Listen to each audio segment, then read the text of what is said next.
in Auschwitz? 3 to 4 weeks? Maybe longer, I don't remember exactly how long. But not too long. Just enough to see the miseries and to lose my parents and my brothers, and just long enough. How old were your sisters? My older sister was 3 years older. No, she was 22. My younger sister was 15.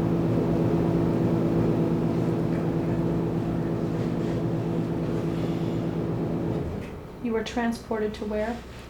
We were transported to southern Germany, called Geislingen in Württemberg. It was an ammunition factory, and we were working there for about 7-8 months, and then it was bombed. During the air raids, we were in the shelters, and when we were in camp, we had to stay inside. When we were at the factory, we went to a shelter. And one Sunday, we were in the camp, and it was a long air raid, and we heard bombs falling in the background. And then the following day, we did not go to work anymore, and we were not told, we just heard rumors that the factory was bombed. So we stayed in camp, and it just went from bad to worse because the factory sent us our food into the camp, and if we did not work, they cut our food in half. And as little as we got, cutting it in half was even worse. And then as Germany became smaller and smaller, as the invading armies came in, we got more people coming into our camp from other concentration camps, and we had to share our food with them. So it just got real bad. What do you think your strongest memory was at that time? The strongest memory? That we took care of each other. Everybody helped one another. With excess food, if we had any, which we didn't. With taking care of each other. I think that's the strongest memory, and the friendships the bonding which is with each other.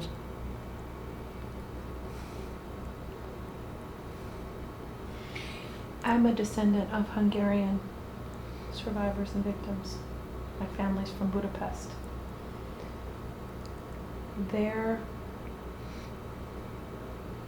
What I've been told from the Hungarian survivors is that their greatest source of pain and anger came not from the Nazis, but from their Hungarian countrymen. Do you understand that?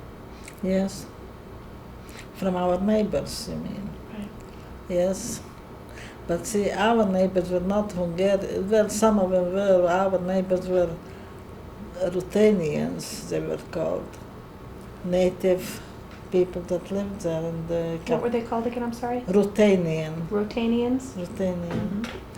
Mm-hmm. And they could hardly wait for us to leave, to go. Did you feel that sense of betrayal by your neighbors?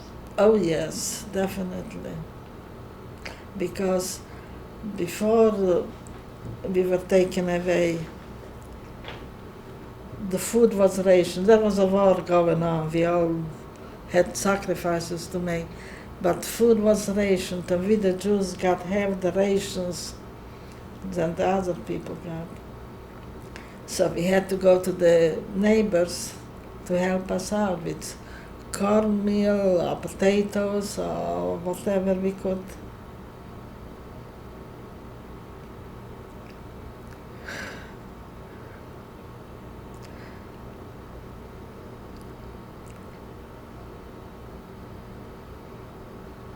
And some,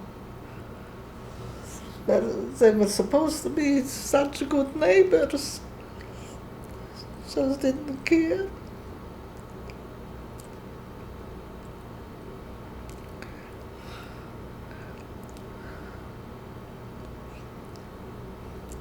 When we got back, I remember my younger sister and I went to one of the neighbors and she promised she'll give us some milk and cornmeal.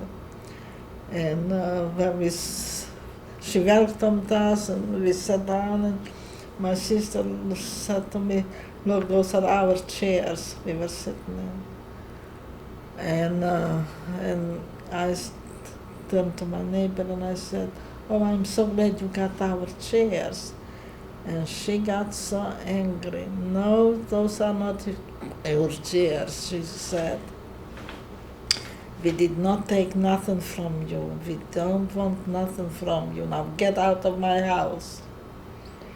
That was our welcome. No. They did not want us back. They were very glad to get rid of us. As soon as we left, they attacked our homes and stole everything inside, everything that was movable. So yes, we were betrayed. And I can tell you so many instances where we had a neighbor, a young couple, had a 2-year-old little boy.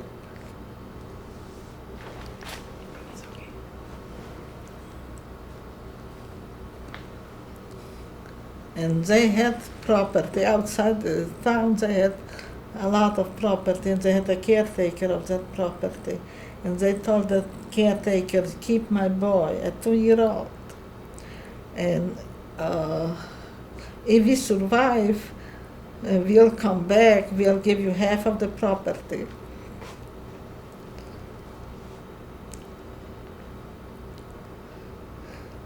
If we don't come back, then all of it will be yours. Just keep the boy. The father and the mother were lucky, they both of them survived. They came back with saying, the father came back, we were taken in April, and the father came back in October of the same year. And went to get his boy. The boy was dead. They killed him.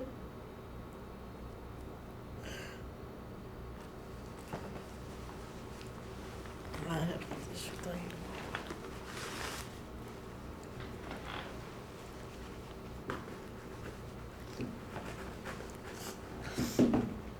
I'm sorry. No, don't be.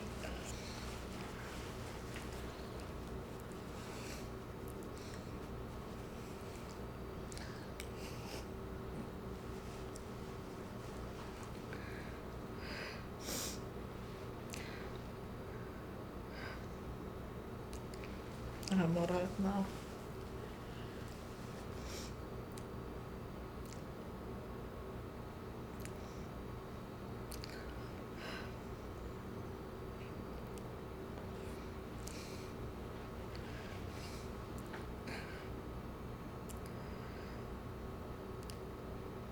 Take your time.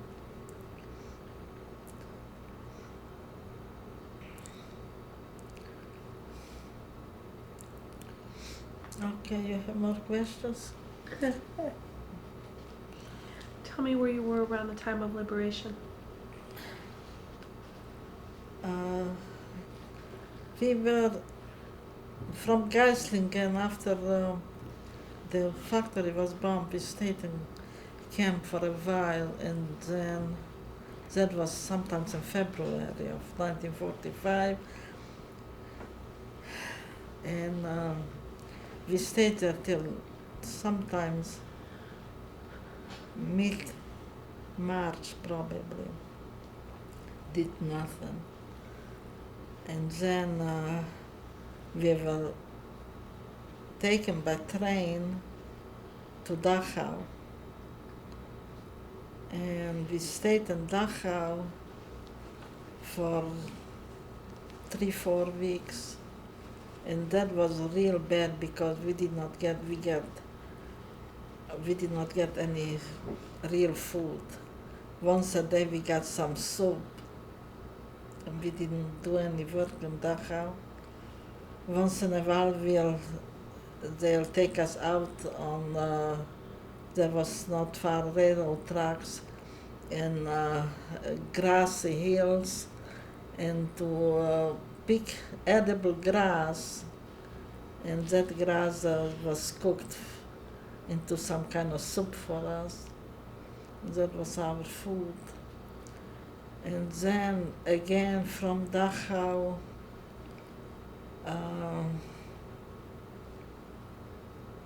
we were taken by train, and I don't know where we were supposed to go with that train, but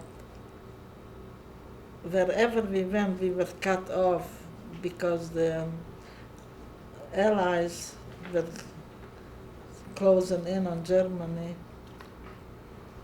And one day there was a long air raid, and we were supposed to be inside the train, and then all of a sudden we heard, the Americans are here, and we were just on a railing outside. Sorry. Paperclip's kind of weird. Yeah, it's getting worn out.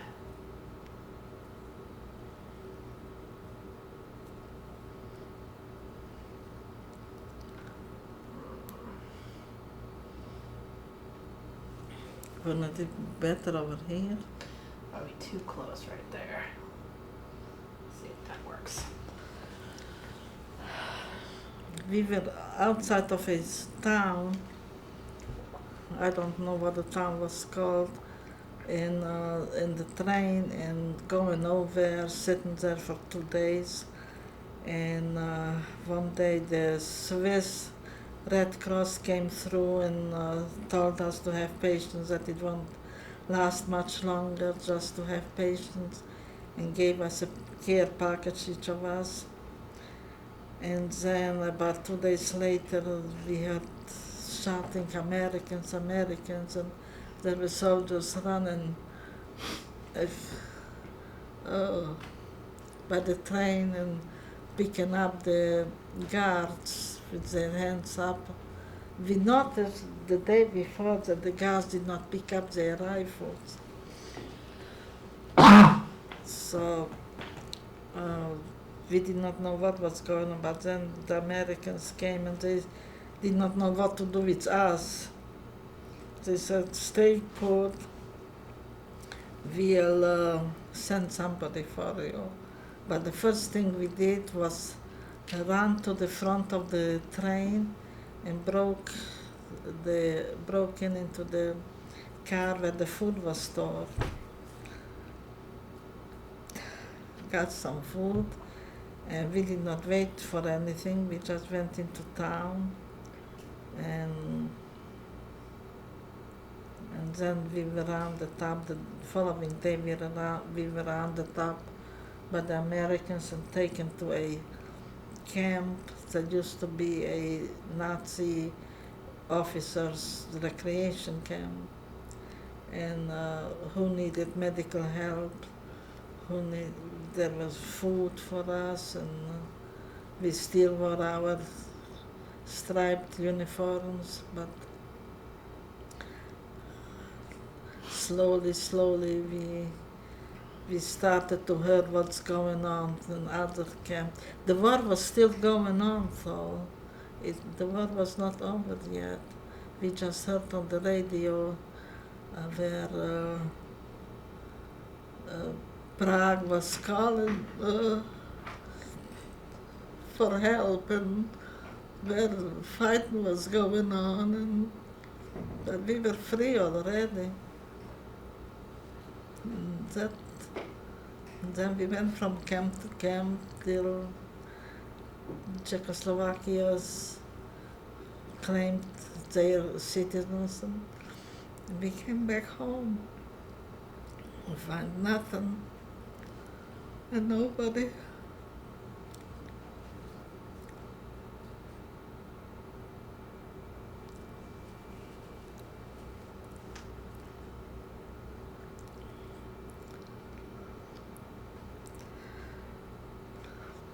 And we really did not know the extent of what was going on till it was over.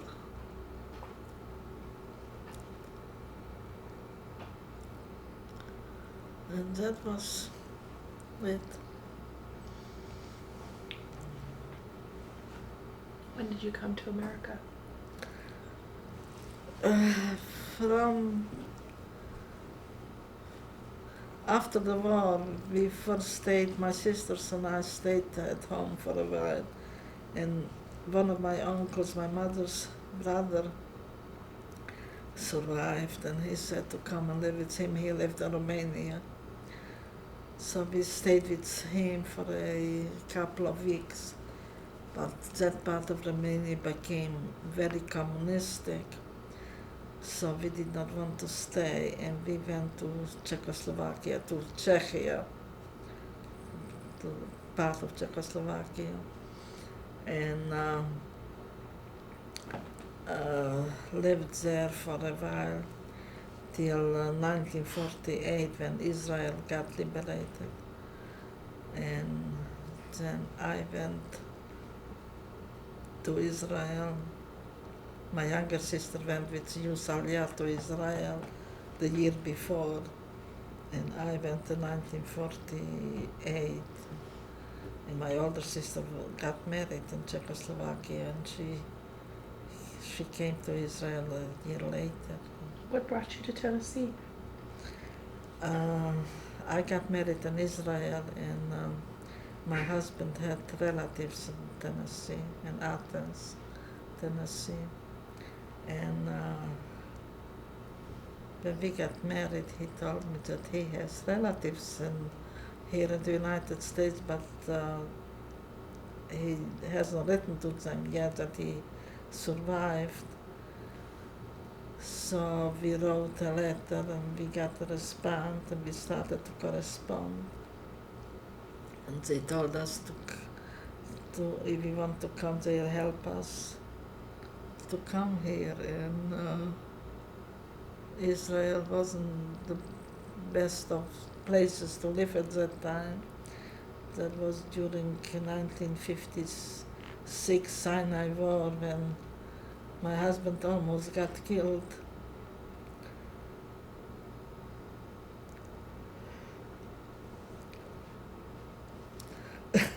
So we picked up and came. We had already one child, and I was pregnant with my daughter, and we settled in Athens, Tennessee, lived there for 15 years, and then came to Knoxville. Have been here ever since.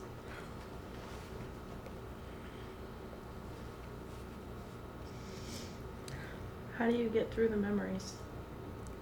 Excuse me? How do you get through the memories? Just keep on going. What did you leave with? What did you leave emotionally with? How do you tell people what happened? Well, I used to go to schools, high schools, middle schools, and talk to the children and just tell them the story and tell them to remember that the Holocaust did happen, that nobody can tell we didn't. And we need to remember it. And we are dying out, and we are getting old and dying, and therefore we leave the remembering for the younger generation. And I hope that they'll remember it. pray to God that it never happens again.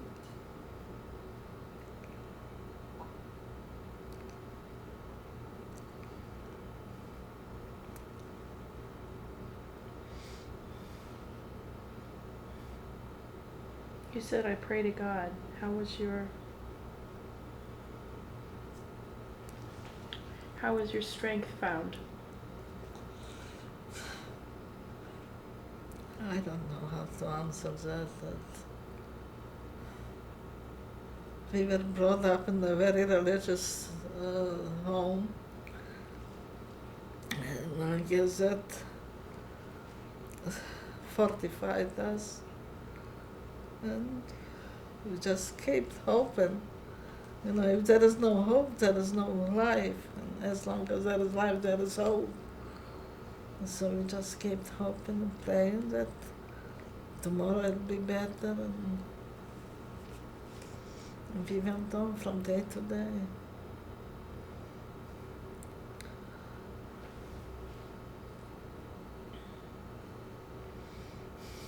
Thank you. That's it. Mm-hmm. If there's anything else you'd like to talk about or add, we can do that. I cannot think of anything. I'm available to call at any time. My phone number is on your letter and on your information. You'll get another follow-up letter in a little while. It'll also have that. You can call me at any time if there's anything you think of. I will be calling you as we're going through this to confirm maybe some dates, locations, making sure I have everything correct. Okay. Has your photograph already been taken? Yes. Okay. The exhibit we're hoping will be Yom HaShoah next year. It'll be in all 4 major cities. It'll be a permanent fixture. We don't know exactly where in Knoxville, but it will be a permanent fixture of a museum. So our goal is every school in Tennessee will have access to learning about the Holocaust. That'll be good because schools are keep calling me. I just quit doing it anymore. I just quit going to school, but they keep calling me. It's okay.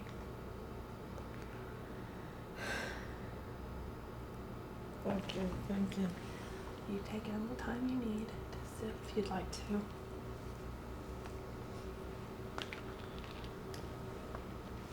We can get you anything.